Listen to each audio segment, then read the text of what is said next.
Sən qrupa gəlirsən və deyirsən ki, uşaqlar, siz mənə həmişə yaradanın ucalığını verməlisiniz. Yəni, sən bunu deyə bilərsən, bunu pullu deyil. Sən öz egoistik istəyinlə gəlirsən və deyirsən ki, siz mənə yaradanın ucalığını verməlisiniz. Sən hətta onlardan tələb edə bilərsən. Özündən tələb edə bilmirsən, onlardan tələb edə bilərsən. Sən deyirsən ki, mən istəyirəm ki, siz mənə yaradanın ucalığını verməlisiniz.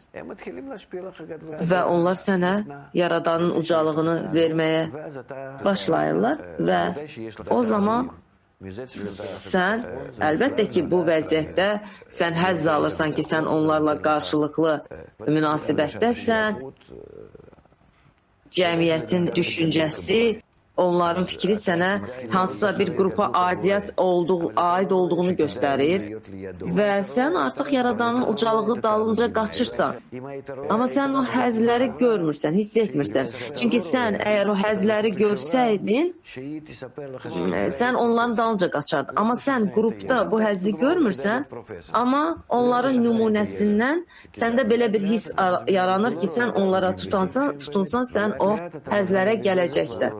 Və sonra sən bu ətraf nurların köməyi ilə artıq dəyişirsən. Və bu dəyişiklik, bu transformasiya bizim tərəfimizdən olmur. Bunu yaradan edir nurlar vasitəsilə. Lakin bunun üçün mən özümü qrupa təslim etməliyəm.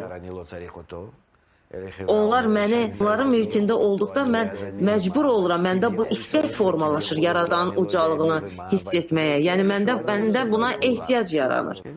Və bundan sonra ətraf nur mənim bu səylərimin nəticəsində mənim üzərimdə işləyir və bütün bu proses almaq istəyindən qopmuş bir vəziyyətdə başlayır. Çünki almaq istəyi burada heç bir həzz hiss etmir, heç bir mənfəət hiss etmir. Səndən soruşurlar ki, sən burada nə əldə edirsən?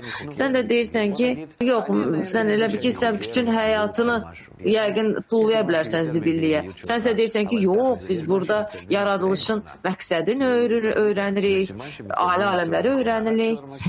Amma səndə heç bir həzz yoxdur. Amma bu həzzin olmaması o deməkdir ki, almaq istəyinin müdaxiləsi olmadan biz doğrudan da irəlilərik. Bir digər tərəfdən isə bizim başqa vasitəmiz və seçimimiz də yoxdur. Ona görə biz hər dəfə özümüzü periodik olaraq gücsüz hiss edirik. Görürük ki, bizim fəxr eləyəcəyimiz bir şey yoxdur. Heç bilmirik bu maxsum hardadır və ümumiyyətlə biz hardayıq. Yəni hər dəfə biz belə bir vəziyyətlərə dururuq. Bir tərəfdən qrupdan biz daha çox güc alırıq, müəyyən bir təcrübə əldə edirik, amma digər tərəfdən daim bizdə belə bir hiss var ki, sanki sənin bazan heç bir təməlin yoxdur. Və bütün bunlar nəyə görə lazımdır? Yaradan onu edir ki, bizim almaq istəyimizi nəticədən qopartsın və həqiqətdə almaq istəyi o məqsədimizlə heç bir əlaqəsi yoxdur. Yəni, o zaman ki, insan o ətraf nurdan biraz nur alır və deyir ki, yox, mən bu məqsədə gəlmək istəyirəm. Nəyə görə? Çünki orada mənə nəsə cəlb edici bir şey var. Çünki nur məndə belə bir, necə deyərlər, belə bir cazibə yaradır mənim üçün. Amma insan öz ağlında, məntiqində, hisslərində, üstəlik də bəraət qazandırmalıdır bütün bunlar, amma